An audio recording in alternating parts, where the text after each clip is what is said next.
It's the most wonderful time of the year. Yes, obviously it's Halloween. And I'm ready to conjure up some spooky goodies for you. Haunticulture from Tinkerbot Games is about to launch on Kickstarter. I'll put the link in the description below. It's designed by Bevan Clatworthy with gorgeous artwork from Alexandra Vardanian. Let's have a look at it. Use your werewolf, vampire, zombie and skeleton gardeners to plant blood oranges, gloomy blooms, pumpkins and more to become the best and spookiest horticulturalist. I've got the game set up here for 2 to 3 players. If you're playing with 4 players, you're going to have a larger grid and it will become obvious as to why a bit later on. At the start of the game, each player is going to draw 2 secret objectives from the secret objective deck. So you're going to take 2 cards, have a look at them, oops, I'm cheating with 3, and choose one to keep. Now, these are basically going to give you points for specific items in your garden. So let's just take them back. Let me have a look. I'm going to keep that one and discard that one at the bottom of the deck. The game takes place over 4 rounds. Each round consists of 3 phases. The gardener phase, the planting phase, and then the cleanup phase. During the gardener phase, each player will get to place 3 of their monsters into the grid. Every player starts with an identical deck of monsters and will take turns placing them into the grid. So let's have a look at the cards. When you play a monster, you'll trigger its special ability shown at the bottom of the card. Monsters have 1 of 4 abilities. The first one is Rummage. You're going to draw a random tile from a pumpkin orange bag and just plop it by the side of your player board for now. Steal. You're going to take an unplanted plant or a gold coin from one of your opponents. Dig. You're going to remove all gold or a plant tile from your player board. The tile is removed from the game, and if you take gold, you just pop it to the side of your board ready for you to spend. Your player board actually starts with 5 spots with some gold on. And the last but not least action, which isn't on any of these, is the fetch action. We're going to look at the special monsters for this. Now, these are either going to say plant or ornament. You're going to take a plant or an ornament from the column or row you just placed the monster in. So I'm going to quickly steal this werewolf. If I popped him there, I can fetch a plant. So I could take from this row or this column. So that is the 4 actions. Each card then has a number on the top corner. This is the gardening strength of your characters and will be important at the end of the phase. Rather than place a monster from your hand, you can choose to buy one of the special monsters available in the row. Pay the coins shown at the top, discard one of the cards from your personal deck, and then you're going to place this monster on the grid rather than one from your hand. When you place one of these special monsters, you're going to pop a token on it just so that you know it's yours for adding up scores at the end of the round. you're going to activate your card as soon as you play it. So let's have a look at what we want to do. I'm going to place this skeleton. What was this? Oh, that was for ornaments. So I'm going to place him there. I then get to activate his ability, which is to dig. So I'm going to dig on my player board. I obviously want some coins, so I'm going to take them off and just pop them to the side now. Because he was the first skeleton in the row, I just get the basic dig action. However, if there were 3 skeletons in the row or the column, I'd get to dig twice. So let's say blue went next. And then if green places their skeleton here, they would get to dig twice rather than the once that we did. You're going to play 3 cards over the course of the round, so let's have a quick look at what else I've got. I'm going to pop my ghoul there, and he means I can rummage, so I'm going to dig in the bag, and what am I going to get?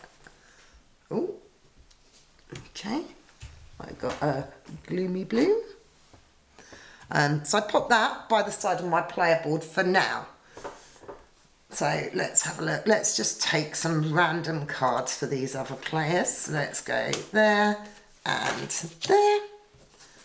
Then what do I want? Oh, I've only got zombies, sadly. So there's 2 zombies and 2, so it doesn't trigger that one. And there. So we have 3 zombies there. So the blue player would be able to take any plant, and they're going to take the blood orange. So pop that out for now. Now, as you can see, when all players have placed 3 cards, the grid is full, and we're going to move on to the gardening phase. Count up the scores in each row and each column, and whoever has the highest score will get the first pick of the tiles. So let's start here. So on this column, blue has gardening skill of 4. I have a gardening skill of 2. So they're going to choose to take the fountain tile, and I'm going to take this pumpkin. The next row here, I have 4 and green has 4. Now, in the case of a tie, ties are broken by the player with the most coins. So I think I'm going to say I've got the most coins. I'm going to take the pumpkin, and green would take the blood orange. Now again here, we have a tie. So I've got the most coins. I'm going to take the gnome. Blue has the next most coins, so they're going to take that. And in this case, green would get a coin because they don't get a tile. So here, green would get this one. Blue would get first pick, and blue took a fountain, so they're going to take another fountain. I'd get the pumpkin. And then here I have 5, green has 2, so I get the first pick. What do I want? I don't think I want any more pumpkins. I'm going to take another gnome. So now we've finished the gardening phase. And I've got a whole host of tiles here. Moving into the planting phase, everyone can do their planting at the same time. And there are a few rules that must be followed. However, let's have a look at the tiles available and how they work first. There are 2 types of tiles, ornaments and plants. Ornaments are gnomes, urns and fountains. These cost gold to place in your garden and may be left for a later round, so I could decide not to put them down now and keep them for later. Plants are pumpkins, evil apples, blood oranges, moonflowers, gloomy blooms, and snapper weeds. Now, plants must be planted whether you like it or not, and they can't be carried over. Every tile has a different way of scoring that is shown on the cheat cards here. Now, these have actually got an A side and a B side for the plants, so make sure for your first game you have them all on the A side. For later games you can use the B sides or use a random mixture if you want. So let's have a look at how things are going to score and what I might want to do with them. So I've got gnomes, pumpkins and gloomy blooms. So pumpkins here score less the more you have. So one pumpkin would get me 6 points. However, 2 would get me 5 points each, which would be 10. I've got 3. So I'm actually going to plant all 3 of my pumpkins. I'm going to put them facing you to spook you out. There we go. The gloomy blooms here must be planted in pairs. If you have one on its own or 3 together, they're not going to score you anything. So you need pairs. So I've only got 1 at the moment, but I must plant it because it's a plant. So I need to do that somewhere where there might be room for another one next to it. And then last but not least, I have my gnomes. Now, the cost to plant gnomes increases the more you have, but the points for them also does. I've only got 2 coins at the moment, so I can only plant 1, which is fine. I'm going to pop him there and pay the 1 gold.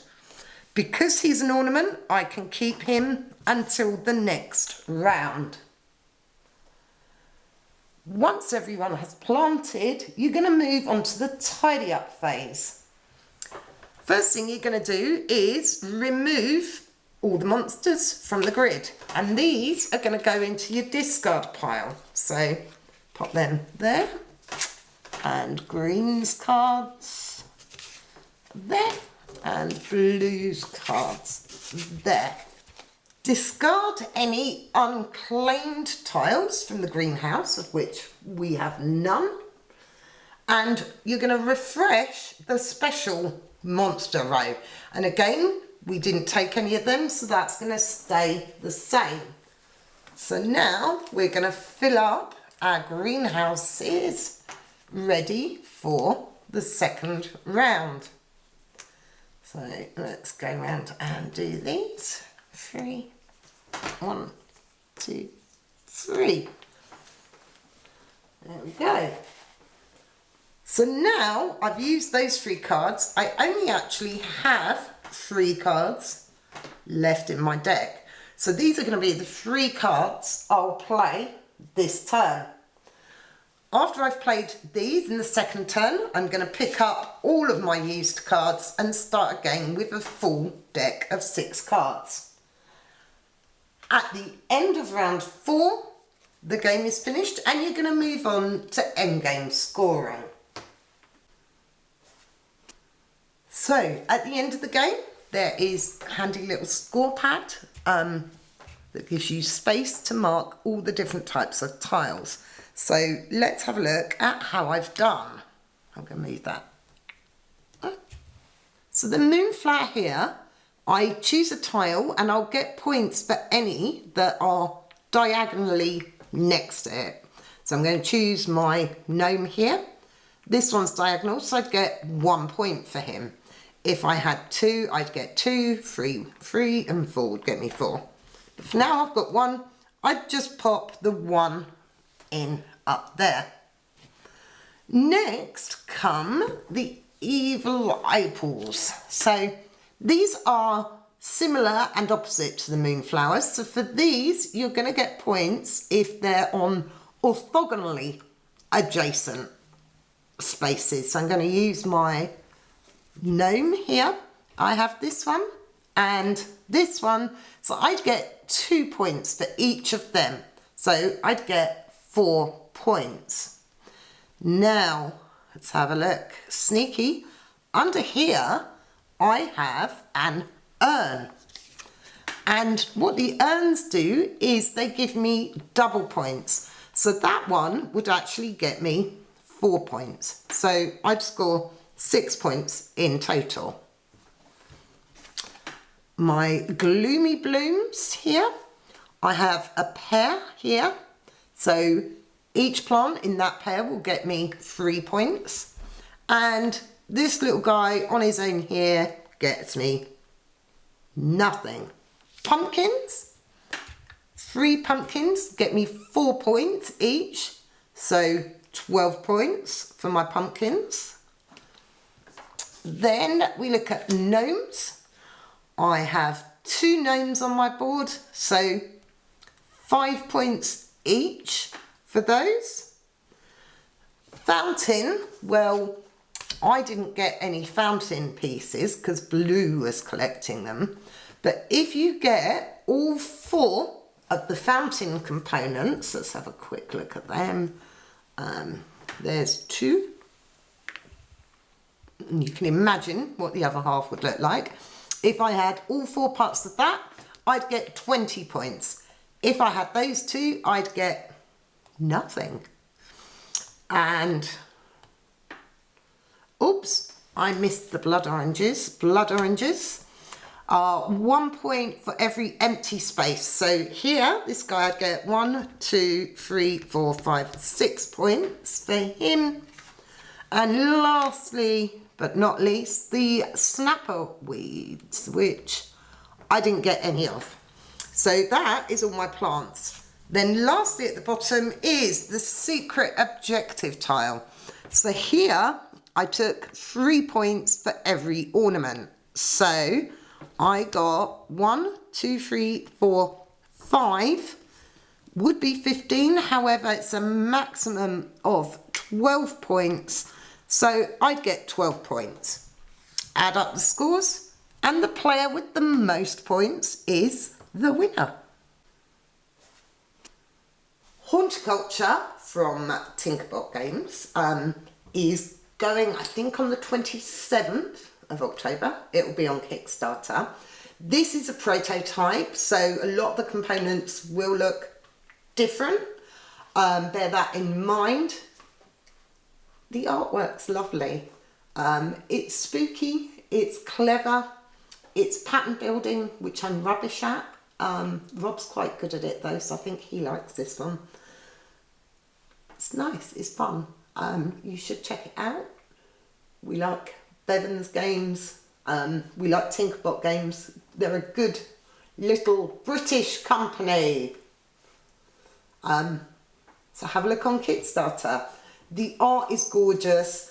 I love the silly names for all the plants. Also, I know, according to our rule book here, there is going to be some more goodies announced during the Kickstarter. Maybe some stretch goals, we'll see. I know I've got some crow tokens for this, but no rules for what to do with them. So, I think there might be some crows. Let's hope they don't end up like this little dude. Check it out. Thanks for watching this video. I hope you enjoyed it. If you did, click like and subscribe. Come and say hello on the other socials on Facebook, Instagram, Twitter. I play red. Happy Halloween.